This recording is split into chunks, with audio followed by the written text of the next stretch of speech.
অনেকদিন পর এরকম একটা পোস্টার নিয়ে কথা, কারণ রঘু ডাকাতের নতুন একটা পোস্টার ড্রপ করা হয়েছে ফেসবুক বলো ইউটিউব বলো সব জায়গায়। তো সেটা নিয়ে বলবো না তা কি হয়, কারণ রঘু ডাকাত নিয়ে এখন আলোচনা করো তুঙ্গি, ঠিক আছে? এবার সেই জন্যে সেই জিনিসটা নিয়ে কথা বলাটা উচিত। এই যে পোস্টারটা কেমন লাগছে দেখতে, কেমন হয়েছে, মানে যদি পোস্টারের পয়েন্ট অফ ভিউতে তুমি যদি পুরো জিনিসটাকে দেখো, এটাকে ডিজাইন কিন্তু অনেকটাই খাদানের মতো করে করা হয়েছে। কিরকম সেটা, যে হচ্ছে তোমার প্রটাগনিস্ট, যে হচ্ছে তোমার হিরো, তাকে হচ্ছে সামনে রেখে তার পেছন থেকে লাইটের যে হচ্ছে ছটা সেটা অনেক বেশি রাখা হয়েছে, যেটা লাইট যেন পেছন দিক দিয়ে আসছে, সামনে যেটা ডার্ক একটা শ্যাডো যে জিনিসগুলো থাকে সেগুলো একটা বেশ ভালো ক্রিয়েট করেছে এখানে। আর একটা জিনিস আমার এখানে ভালো লেগেছে, এখানে মানে তুমি ছবিটাকে যদি ভালো করে দেখো না, এটা একটা যুদ্ধ জয়ের পিকচার।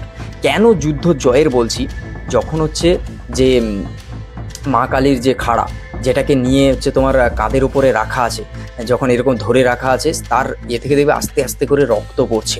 বা তুমি যদি দেখো যে এক হাতে হচ্ছে তীর আর পিঠে হচ্ছে ধনুক রাখা, মানে তুমি যদি জিনিসটাকে পুরো জিনিসটাকে দেখো তুমি, আর যে মানে পরিশ্রম হয়, যে থাকান যে ব্যাপারটা থাকে, সেই জিনিসটা দেবের চোখে মুখে বোঝা যাচ্ছে।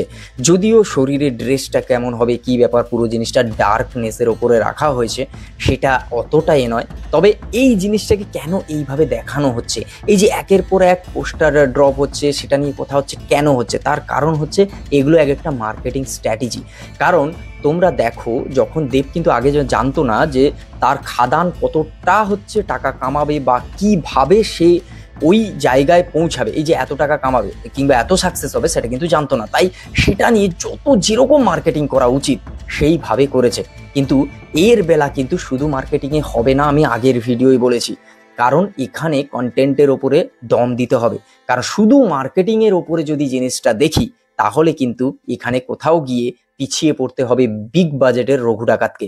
তাই রঘু ডাকাত এই জিনিসটা কন্টেন্টের ওপরে কাজ করতে হবে। আর তার সঙ্গে সঙ্গে মানুষ যাতে ভুলে না যায়, মানুষ যাতে এই রঘু ডাকাত যে সিনেমাটা আসবে 2025-এ, সেটা কিছুদিন অন্তর অন্তর এইভাবে কোনো টিজার, কোনো গ্লিমস বা কোনো পোস্টার, কোনো মোশন পোস্টার, এইগুলো দিয়ে হচ্ছে মানুষকে জাস্ট সেটা ধরে রাখা আর মনে রাখতে সাহায্য করা বলতে পারো। কারণ তুমি একটা ভেবে দেখো, কোথায় 2025-এর শেষে একটা সিনেমা রিলিজ হবে, আর সেটার 2025-এর শুরু থেকে এইভাবে তাকে নিয়ে আলোচনা হওয়ার কারণ শুধু মার্কেটিং ছাড়া আর কিছুই না। চলো আজকের ভিডিও পর্যন্ত। যদি ভালো লাগে like, comment, share, subscribe my YouTube channel. আর যদি তোমাদের এই পোস্টারটা, এই রঘু ডাকাত নিয়ে যে পোস্টার গ্লিমস এগুলো আসছে, তোমাদের যদি ভালো লেগে থাকে অবশ্যই সেটা জানাও কমেন্ট করে, লাইক করো। তুমি যদি দেবের ফ্যান হও অবশ্যই সেটা কমেন্ট বক্সে লেখো, তাহলে আমরা বুঝতে পারবো যে হচ্ছে কার ফ্যান জোর বেশি, তাই নাকি? তো চলো দেখা হচ্ছে নেক্সট ভিডিও। আর হ্যাঁ, খুব তাড়াতাড়ি।